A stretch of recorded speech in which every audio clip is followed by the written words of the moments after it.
ఇద్దరు నేరస్తులను పోలీసులు అరెస్ట్ చేశారు. మరో ఇద్దరు నేరగాళ్ల కోసం గాలిస్తున్నారు. సిబిఐ ఆఫీసర్లమంటూ చుండూరు మండలం వేటపాలెంకు చెందిన గొంది లక్ష్మీవరప్రసాద్ నుండి 74 లక్షల రూపాయలు నేరగాళ్లు కొల్లగొట్టారు. బాధితుడి ఫిర్యాదు మేరకు చుండూరు పోలీస్ స్టేషన్లో కేసు నమోదైంది.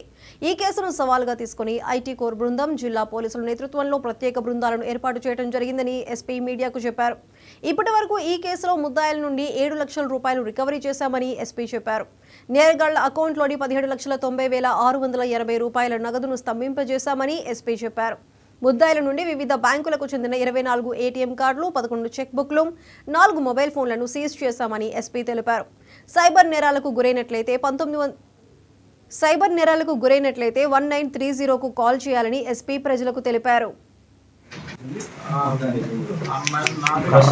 నోటీసెస్ ఇస్తారు, ఆఫీస్ కి పిలుస్తారు, ఫిజికల్ గా పిలుస్తారు, పోలీస్ స్టేషన్ కి పిలుస్తారు.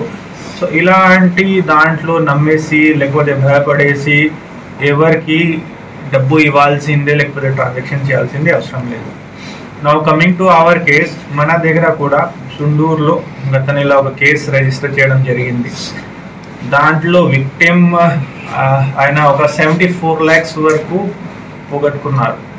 ఆయనకి కూడా ఒక కాల్ వచ్చింది, మీది ఒక పార్సల్ సీజ్ అయింది, మీ మీద కేసు ఉంటుంది, మీరు జైలుకి పోతారు, మీరు మా మాట వినేసి అంతా చేస్తే మీకు వదిలేస్తాం.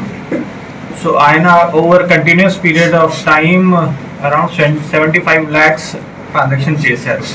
చివరికి ఫ్యామిలీతో మాట్లాడేసి, పిల్లలతో మాట్లాడేసి ఆయనకి అర్థమైంది. ఆ తర్వాత మన దగ్గరికి వచ్చారు. వెంటనే మేము 1930తో రిజిస్టర్ చేశాము. ఆల్మోస్ట్ బ్యాంక్ వాళ్ళతో కూడా మాట్లాడుకొని ఆ రోజే అరౌండ్ 18 lakh అమౌంట్ మేము ఫ్రీజ్ చేయడం జరిగింది. అది చేసిన తర్వాత ఇన్వెస్టిగేషన్ స్టార్ట్ చేశాము. మెయిన్లీ ఇప్పుడు కూడా అండర్ ఇన్వెస్టిగేషన్ ఉంది కేసు. బట్ ఇప్పుడు వరకు వచ్చిన ఫ్యాక్ట్స్ మీకు ఇప్పుడు చెప్తాను. టోటల్ మేము ఇనీషియల్గా 5 అకౌంట్స్ ఐడెంటిఫై చేశాము.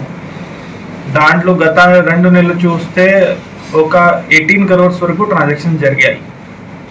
ఇంకా మేము ఇప్పుడు ఆ లొకేషన్ బేస్ చేసుకొని ఇంకొన్ని టెక్నికల్ అనాలిసిస్ వాడుకొని ముద్దాయి వరకు ఐడెంటిఫై చేశాము కొంతమందిని.